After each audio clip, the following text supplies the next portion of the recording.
সূরা হামিম সেজদা বাংলা অনুবাদ। শুরু করছি আল্লাহর নামে, যিনি পরম করুণাময় অতি দয়ালু। হামিম, এটা অবতীর্ণ পরম করুণাময় দয়ালুর পক্ষ থেকে। এটা কিতাব, এর আয়াতসমূহ বিশদভাবে বিবৃত আরবি কোরআন রূপে জ্ঞানী লোকেদের জন্য, সুসংবাদদাতা ও সতর্ককারী রূপে। অতঃপর তাদের অধিকাংশই মুখ ফিরিয়ে নিয়েছে, তারা শোনে না। তারা বলে, আপনি যে বিষয়ের দিকে আমাদেরকে দাওয়াত দেন সেই বিষয়ে আমাদের অন্তর আবরণে আবৃত, আমাদের কর্ণে আছে বোঝা এবং আমাদেরও আপনার মাঝখানে আছে অন্তরাল। অতএব আপনি আপনার কাজ করুন এবং আমরা আমাদের কাজ করি। বলুন, আমিও তোমাদের মতোই মানুষ। আমার প্রতি ওহী আসে যে তোমাদের মাবুদ একমাত্র মাবুদ, অতএব তার দিকে সোজা হয়ে থাকো এবং তার কাছে ক্ষমা প্রার্থনা করো। আর মুশরিকদের জন্য রয়েছে দুর্ভোগ, যারা যাকাত দেয় না এবং পরকালকে অস্বীকার করে। নিশ্চয় যারা বিশ্বাস স্থাপন করে এবং সৎকর্ম করে তাদের জন্য রয়েছে অফুরন্ত পুরস্কার। বলুন, তোমরা কি সে সত্তাকে অস্বীকার করো যিনি পৃথিবী সৃষ্টি করেছেন দুদিনে, এবং তোমরা কি তার সমকক্ষ স্থির করো? তিনি তো সমগ্র বিশ্বের পালনকর্তা। তিনি পৃথিবীতে উপরিভাগে অটল পর্বতমালা স্থাপন করেছেন, তাতে কল্যাণ নিহিত রেখেছেন এবং 4 দিনের মধ্যে তাতে তার খাদ্যের ব্যবস্থা করেছেন, পূর্ণ হলো জিজ্ঞাসুদের জন্য। অতঃপর তিনি আকাশের দিকে মনোযোগ দিলেন, যা ছিল ধূম্রকুঞ্জ। অতঃপর তিনি তাকে ও পৃথিবীকে বললেন, তোমরা উভয়ে আসো, ইচ্ছায় অথবা অনিচ্ছায়। তারা বলল, আমরা স্বেচ্ছায় আসলাম। অতঃপর তিনি আকাশমণ্ডলীকে দুদিনে সপ্ত আকাশ করে দিলেন এবং প্রত্যেক আকাশে তার আদেশ প্রেরণ করলেন। আমি নিকটবর্তী আকাশকে প্রদীপমালা দ্বারা সুশোভিত ও সংরক্ষিত করেছি।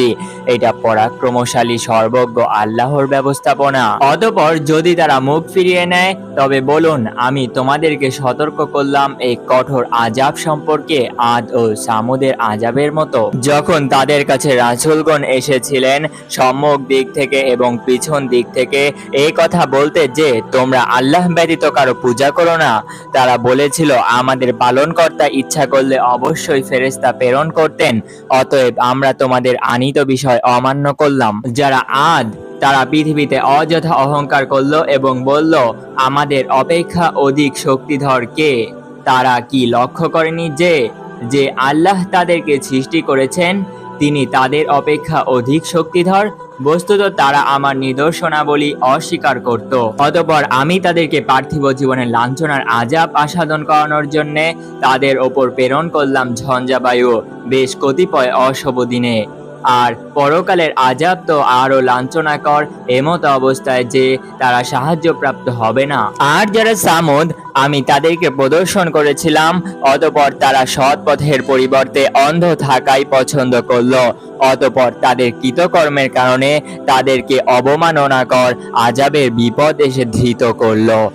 যারা বিশ্বাস স্থাপন করেছিল ও সাবধানে চলতো, আমি তাদেরকে উদ্ধার করলাম। যেদিন আল্লাহর শত্রুদেরকে অগ্নিকুণ্ডের দিকে ঠেলে নেওয়া হবে এবং ওদের বিন্যস্ত করা হবে বিভিন্ন দলে, তারা যখন জাহান্নামের কাছে পৌঁছাবে, তখন তাদের কান, চক্ষু ও ত্বক তাদের কর্ম সম্পর্কে সাক্ষ্য দেবে। তারা তাদের ত্বককে বলবে, তোমরা আমাদের বিপক্ষে সাক্ষ্য দিলে কেন? তারা বলবে যে আল্লাহ সবকিছুকে বাকশক্তি দিয়েছেন, তিনি আমাদেরকেও বাকশক্তি দিয়েছেন। তিনিই তোমাদেরকে প্রথমবার সৃষ্টি করেছেন এবং তোমরা তারই দিকে প্রত্যাবর্তিত হবে। তোমাদের কান, তোমাদের চক্ষু এবং তোমাদের ত্বক তোমাদের বিপক্ষে সাক্ষ্য দেবে না। ধারণার বশবর্তী হয়ে তোমরা তাদের কাছে কিছু গোপন করতে না। তবে তোমাদের ধারণা ছিল যে তোমরা যা করো তার অনেক কিছুই আল্লাহ জানেন না। তোমাদের পালনকর্তা সম্বন্ধে তোমাদের এই ধারণাই তোমাদেরকে ধ্বংস করেছে, ফলে তোমরা ক্ষতিগ্রস্তদের অন্তর্ভুক্ত হয়ে গেছো। অতঃপর যদি তারা সবর করে, তবুও জাহান্নামই তাদের আবাসস্থল।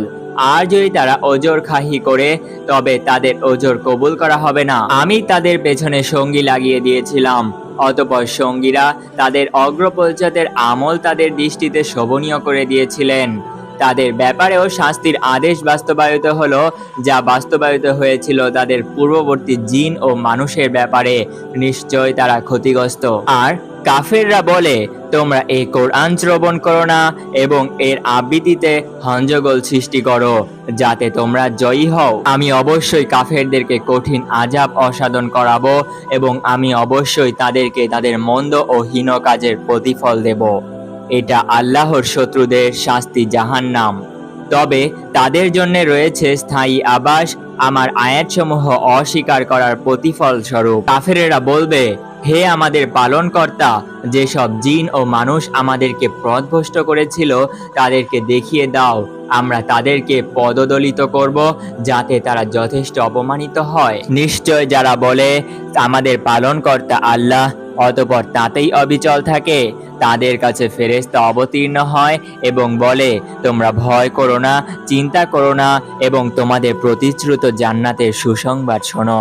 ইহকালে ও পরকালে আমরা তোমাদের বন্ধু, সেখানে তোমাদের জন্য আছে যা তোমাদের মন চায় এবং সেখানে তোমাদের জন্য আছে তোমরা দাবি করো। এটা ক্ষমাশীল করুণাময়ের পক্ষ থেকে সাদর আপ্যায়ন, যে আল্লাহর দিকে দাওয়াত দেয়, সৎকর্ম করে এবং বলে আমি একজন আজ্ঞাবহ, তার কথা অপেক্ষা উত্তম কথা আর কার সমান নয়। ভালো ও মন্দ জবাবে তাই বলুন যা উৎকৃষ্ট।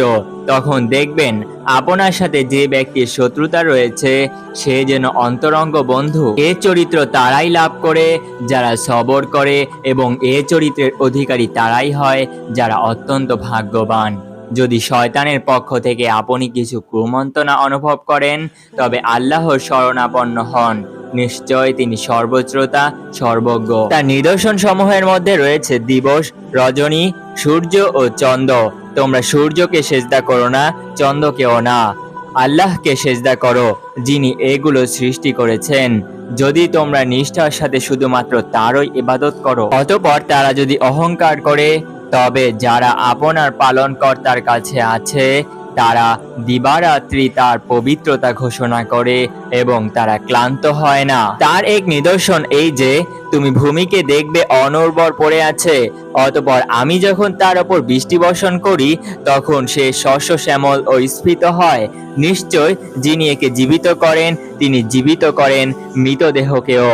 নিশ্চয় তিনি সবকিছু করতে সক্ষম। নিশ্চয় যারা আমার আয়াতসমূহের ব্যাপারে বক্রতা অবলম্বন করে তারা আমার কাছে গোপন নয়।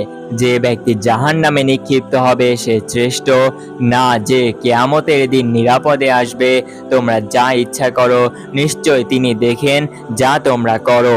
নিশ্চয় যারা কোরআন আসার পর তা অস্বীকার করে তাদের মধ্যে চিন্তা ভাবনার অভাব রয়েছে। এটা অবশ্যই এক সম্মানিত গ্রন্থ, এতে মিথ্যার প্রভাব নেই। সামনের দিক থেকেও নেই এবং পেছন দিক থেকেও নেই। এটা প্রজ্ঞাময়, প্রশংসিত আল্লাহর পক্ষ থেকে অবতীর্ণ। আপনাকে তো তাই বলা হয় যা বলা হতো পূর্ববর্তী রাসূলগণকে। নিশ্চয় আপনার পালনকর্তার কাছে রয়েছে ক্ষমা এবং রয়েছে যন্ত্রণাদায়ক শাস্তি। আমি যদি একে অনারব ভাষায় কোরআন করতাম তবে অবশ্যই তারা বলতো এর আয়াতসমূহ পরিষ্কার ভাষায় বিবৃত হয়নি কেন। কি আশ্চর্য যে কিতাব অনারব ভাষায় আর রাসূল আরবি ভাষী। বলুন, এটা বিশ্বাসীদের জন্য হেদায়েত ও রোগের প্রতিকার। যারা মুমিন নয় তাদের কানে আছে সিপি আর কোরআন তাদের জন্য অন্ধত্ব। তাদেরকে যেন দূরবর্তী স্থান থেকে আহ্বান করা হয়। আমি মূসাকে কিতাব দিয়েছিলাম, অতঃপর তাতে মতভেদ সৃষ্টি হয়। আপনার পালনকর্তার পক্ষ থেকে পূর্ব সিদ্ধান্ত না থাকলে তাদের মধ্যে ফয়সালা হয়ে যেত। তারা কোরআন সম্বন্ধে এক অস্বস্তিকর সন্দেহে লিপ্ত। যে সৎকর্ম করে সে নিজের উপকারের জন্যই করে, আর যে অসৎকর্ম করে তা তার ওপরই বর্তাবে। আপনার পালনকর্তা বান্দাদের প্রতি মোটেই জুলুম করেন না। কিয়ামতের জ্ঞান একমাত্র তারই জানা। তার জ্ঞানের বাইরে কোনো ফল আবরণ মুক্ত হয় না এবং কোনো নারী গর্ভধারণ ও সন্তান প্রসব করে না। যেদিন আল্লাহ তাদেরকে ডেকে বলবেন আমার শরীকরা কোথায়, সেদিন তারা বলবে আমরা আপনাকে বলে দিয়েছি যে আমাদের কেউ এটা স্বীকার করে না। পূর্বে তারা যাদের পূজা করত তারা উধাও হয়ে যাবে এবং তারা বুঝে নেবে যে তাদের কোনো নিষ্কৃতি নেই। মানুষ উন্নতি কামনায় ক্লান্ত হয় না, যদি তাকে অমঙ্গল স্পর্শ করে তবে সে সম্পূর্ণরূপে নিরাশ হয়ে পড়ে। বিপদাপদ স্পর্শ করার পর আমি যদি তাকে আমার অনুগ্রহ আস্বাদন করাই, তখন সে বলতে থাকে, এটা যে আমার যোগ্য প্রাপ্য। আমি মনে করি না যে কিয়ামত সংগঠিত হবে। আমি যদি আমার পালনকর্তার কাছে ফিরে যাই, তবে অবশ্যই তার কাছে আমার জন্য কল্যাণ রয়েছে। অতএব আমি কাফেরদেরকে তাদের কর্ম সম্পর্কে অবশ্যই অবহিত করব এবং তাদেরকে অবশ্যই আস্বাদন করাবো কঠিন শাস্তি। আমি যখন মানুষের প্রতি অনুগ্রহ করি, তখন সে মুখ ফিরিয়ে নেয় এবং পার্শ্ব পরিবর্তন করে, আর যখন তাকে অনিষ্ট স্পর্শ করে তখন সুদীর্ঘ দোয়া করতে থাকে। বলুন, তোমরা ভেবে দেখেছো কি, যদি এটা আল্লাহর পক্ষ থেকে হয় অতঃপর তোমরা একে অমান্য করো, তবে যে ব্যক্তি ঘোর বিরোধিতায় লিপ্ত তার চাইতে অধিক পথভ্রষ্ট আর কে। এখন আমি তাদেরকে আমার নিদর্শনাবলী প্রদর্শন করাবো পৃথিবীর দিগন্তে এবং তাদের নিজেদের মধ্যে। ফলে তাদের কাছে ফুটে উঠবে যে এ কোরআন সত্য, আমার পালনকর্তা সর্ববিষয়ে সাক্ষ্যদাতা। এটা কি যথেষ্ট নয়? শুনে রাখো, তারা তাদের পালনকর্তার সাথে সাক্ষাতের ব্যাপারে সন্দেহে পতিত রয়েছে। শুনে রাখো, তিনি সবকিছুকে পরিবেষ্টন করে রয়েছে।